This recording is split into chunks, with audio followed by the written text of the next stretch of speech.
सबसे पहले शामिल करेंगे आज की टॉप स्टोरीज।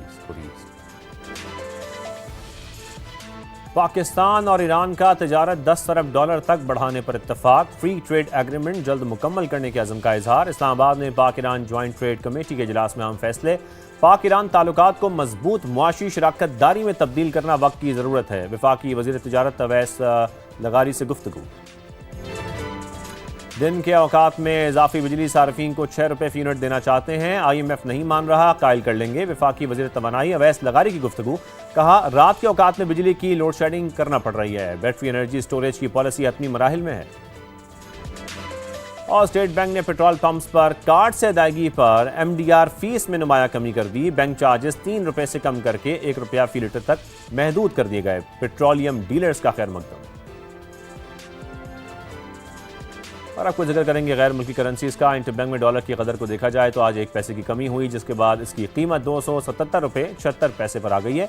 यूरो को देखें तो यह 40 पैसे सस्ता हुआ है। बरतानवी पाउंड 49 पैसे कमी के बाद 373 रुपये 19 पैसे पर आ गया है। गोल्ड मार्केट की बात करेंगे। मुल्क में सोने की कीमत में एक दिन बाद फिर मंदी देखी जा रही है। फी तोला 500 रुपये सस्ता हुआ है। कीमत 4,27,936 रुपये पर आ गई है। 10 ग्राम की कीमत में 428 रुपये कमी हुई है। इंटरनेशनल मार्केट के हवाले से आपको बताएं कि $5 फी ओंस ये सस्ता हुआ, जिसके बाद इसकी कीमत $4,055 पर आ गई है। आज के मौजू की तरफ आते हैं। आज के प्रोग्राम में हम जिक्र करेंगे लोड शेडिंग का, अवामी मसले का। मौसम की शिद्दत बढ़ने के साथ ही बिजली का इस्तेमाल भी बढ़ गया है, जिसके बाद लोड शेडिंग का सिलसिला भी अब शुरू हो चुका है, बल्कि बढ़ता जा रहा है। खुसूसन रात के औकात में बिजली की बंदिश तो अब मामूल बन गई है। दिन के औकात में तो सोलर से मिलने वाली बिजली ने बचत की हुई है, लेकिन जैसे ही शाम ढलती है तो शहरियों के लिए सख्त मौसम में बिजली की बार बार बंदिश से अजियत का सिलसिला शुरू हो जाता है। हर 2 घंटे बाद 1 घंटे के लिए लोड शेडिंग का घनचक्कर सुबह तक जारी रहता है। वज़ीर तवानाई अवैस लगारी ने भी एतराफ़ किया कि रात में लोड शेडिंग करना पड़ रही है। कहा, बिजली सरप्लस है, लेकिन सप्लाई मुतासर होने से सूरत-ए-हाल खराब हुई।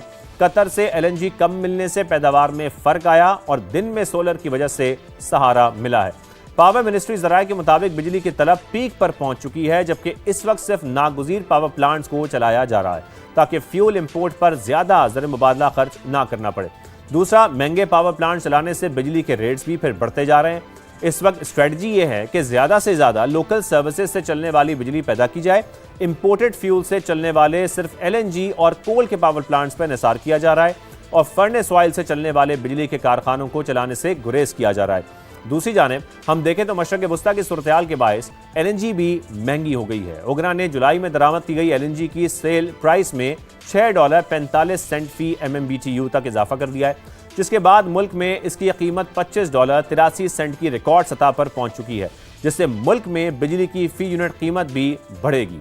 ओगरा ज़राए के मुताबिक कशीदा सूरत-ए-हाल के बायस जुलाई में पाकिस्तान को कतर से मतलूबा सप्लाई नहीं मिल सकी, जिसके बायस इंटरनेशनल मार्केट से 5 कार्गोज महंगे रेट्स पर खरीदे गए ताकि बिजली पैदावार को मुस्तहकम रखा जा सके। एक और अहम मामला कि घरों में लगे सोलर से बिजली के बढ़ती पैदावार ने हुकूमत को पॉलिसी तब्दील करने पर मजबूर किया है, जो अब बैटरी एनर्जी स्टोरेज की तरफ जा रही है। वफाकी वज़ीर अवैस लगारी के मुताबिक बैटरी एनर्जी स्टोरेज की पॉलिसी हतमी मराइल में है। नेशनल स्टीयरिंग कमेटी बना दी गई है। डिस्कोज में इस हवाले से पायलट मंसूबों की मंजूरी भी दी गई है। दिन के वक्त में इजाफी बिजली सार्फिन को 6 रुपये यूनिट देना चाहते हैं, ये भी उन्होंने कहा, ताकि वो बैटरी में स्टोर कर सकें। ऑस्ट्रेलिया में भी ये सिस्टम राइज है, लेकिन IMF इस पर नहीं मान रहा है। कायल करने की कोशिशें की जा रही हैं। दूसरी जानिब हम देखें तो हुकूमत भी अपने खर्च पूरे करने के लिए पेट्रोलियम लेवी के साथ बिजली बिलों पर इन्हिसार कर रही है। हमेशा की तरह जून को खत्म होने वाले माली साल के दौरान बिजली के बिलों से 476 अरब रुपए जमा किए गए। 4 साल के दौरान 1,866 अरब रुपए की खती रकम टैक्स की मद में जमा की गई। बिजली बिलों पर टैक्स की शरह को कम करने की बहस के दौरान हम देख रहे हैं कि चेयरमैन FBR ने यह कहा कि अगर बिजली के बिलों पर आए टैक्स कम किए गए तो इस कमी को किसी दूसरी मद में टैक्स लगाकर पूरा करना पड़ेगा। माहिरीन के मुताबिक ये बयान FBR की नाअहली की भी दास्तान सुना रहा है कि हम सिर्फ सॉफ्ट टारगेट से ही रेवेन्यू हासिल कर सकते हैं, यानी कि अपने अवाम से, उन सार्फिन से जो छोटे सार्फिन हैं, असल टैक्स चोरों को हम नहीं पकड़ सकते। आज इस मामले पर बात करनी है, लेकिन सबसे पहले हमारे नुमाइंदे ज़हीर अली हमारे साथ मौजूद हैं, उनकी तरफ चलेंगे। ज़हीर, बहुत शुक्रिया। ज़हीर, आप मुसलसल इस हवाले से हमें अपडेट करते रहते हैं, जो भी हमारे पावर के फैसले से हुकूमत में हो रहे होते हैं, लेकिन इस वक्त लोड शेडिंग में बहुत इजाफा हो गया है। उन इलाकों में भी लोड शेडिंग हो रही है जहां लाइन लॉसेज ना होने के बराबर हैं। हैं और रात के औकात में तो हर 2 घंटे बाद 1 घंटे के लिए बिजली बंद की जा रही है। इस वक्त लोड शेडिंग की क्या वजह है, क्या वजूहत सामने आ रही हैं सही? देखिए, जो दोबारा जो ईरान और जो मशरिक़ वस्ता का कॉन्फ्लिक्ट है, ये जब से शुरू हुआ है तो दोबारा से हमने देखा कि पाकिस्तान में लोड शेडिंग का दौरानिया भी बढ़ गया है।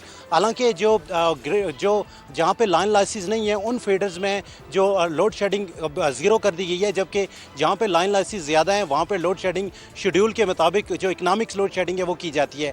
ये बताया जा रहा है कि इस वक्त जो सूरत हाल है मशरिक़ वस्ता की कशीदा सूरत हाल के बायस पाकिस्तान ने 5 LNG कार जो मंगवाए हैं उनसे जो उनका जो रेट लग रहा है, चूँकि जो लॉन्ग टर्म कतर के साथ हमारा एग्रीमेंट था उसके तहत $13 में, और इस वक्त 21 से $23 पर MMBTU पड़ रही है। और उसकी कंजम्पशन कम करने के लिए इस वक्त पाकिस्तान में जो 6000 मेगावाट के जो LNG के पावर प्लांट्स हैं उनको सप्लाई ज़रूरत के मुताबिक दी जा रही है और ज़्यादातर लोड मैनेजमेंट की जा रही है। उसकी वाज़ेह मिसाल मैं आपको दूँ कि गुज़श्ता 2 दिन पहले जो इस्लामाबाद इलेक्ट्रिक सप्लाई कंपनी है IESCO की जानिब से बाकायदा तौर पर ये अलामिया जारी किया गया कि हमारी जो बिजली की ज़रूरत है वो 1800 मेगावाट है, जबकि दस्तयाब सिर्फ 1500 मेगावाट है। लिहाजा 3 मेगावाट का शॉर्टफॉल है, उसको पूरा करने के लिए लोड मैनेजमेंट की जा रही है। और दूसरी बात यह है कि इस वक्त जो कास्ट जो महंगी पड़ रही है फ्यूल, इंपोर्टेड फ्यूल, उसकी वजह से जो पर यूनिट इस वक्त जो फ्यूल कास्ट है वो भी बढ़ रही है। हुकूमत उस फ्यूल कास्ट को ही रोकना चाह रही है। और तीसरी जो इसमें बड़ी वजह यह आ रही है कि जो इंपोर्टेड इस वक्त फ्यूल है, जो दरामदी फ्यूल है, उसको अगर इस्तेमाल किया जाए तो वो बिजली 80 से 90 रुपये पर यूनिट में पड़ रही है। तो हुकूमत की जानिब से अनाउंस तो लोड शेडिंग नहीं है, लेकिन जो डिस्कोज मेजरमेंट्स ले रही हैं, जो लोड मैनेजमेंट के ले रही हैं मेजरमेंट्स, उसके मुताबिक कई इलाकों में मुख्तलिफ अदवार में लोड शेडिंग की जा रही है। और दूसरी वजह यह है कि जो इस वक्त पावर सेक्टर का जो इशू है, एक तो हुकूमत ये बता रही है कि सोलर का जो इशू है, दिन के वक्त में जो सोलराइजेशन है उसकी वजह से जब ये दिन के वक्त तो कंजम्पशन कम होती है, लेकिन रात के वक्त जब ये ग्रिड पे से हटते हैं या ग्रिड पे लोग आते हैं तो ग्रिड अनस्टेबल हो जाता है, जिसकी वजह से जो इस वक्त सिस्टम है उसके इस्तेकाम का भी इशू है।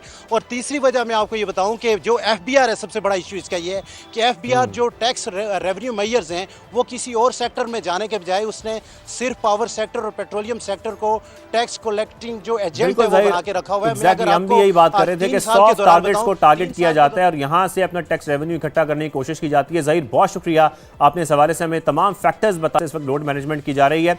इस वक्त इन इशूज़ पर बात करने के लिए हमारे साथ मौजूद हैं पावर डिवीजन के एनर्जी एडवाइजर सैयद फैजान नबी साहब भी हमें ज्वाइन करेंगे। माहिर तवानाई डॉक्टर आफिया साहब हमारे साथ मौजूद हैं। माहिर मईशत शकील अहमद रामे भी हमें ज्वाइन कर चुके हैं और energy expert Arshad H Abbasi साहब भी हमारे साथ मौजूद होंगे। शकील रामे साहब, सबसे पहले मैं आपकी जानिब आऊँगा, क्योंकि जिस तरीके से अभी हमारे नुमाइंदे भी बता रहे थे जो मिडल ईस्ट में इस वक्त पूरी सूरत हाल बन चुकी है, ऐसा ही लग रहा है कि अब उसी वजह से जो लोड मैनेजमेंट पाकिस्तान में हो रही है उसकी बड़ी वजह भी इस वक्त मिडल ईस्ट क्राइसिस ही है। क्या समझते हैं आप कि अब तक जो सूरत हाल बनी है उसमें हम ये एक अनइंटरप्टेड पावर सप्लाई अपने आवाम को नहीं दे पा रहे हैं? देखें, जो एनर्जी से रिलेटेड सवाल है ये तो जो आपके साथ एनर्जी के एक्सपर्ट बैठे हुए हैं वही आपको बेहतर बता सकते हैं। मगर हम अगर इकोनॉमिक सिचुएशन की हम बात करें, जनरली अगर हम बात करें तो इससे पहले जो लोड शेडिंग थी, यानी कि हमारे पास जो बिजली थी मगर लोड शेडिंग हो रही थी, वो किस वजह से हो रही थी? क्या वो जंग की वजह से हो रही थी? हमारा जो कि सही मसला है, मैंने आपको एनर्जी एक्सपर्ट बताएंगे भी, ट्रांसमिशन का है।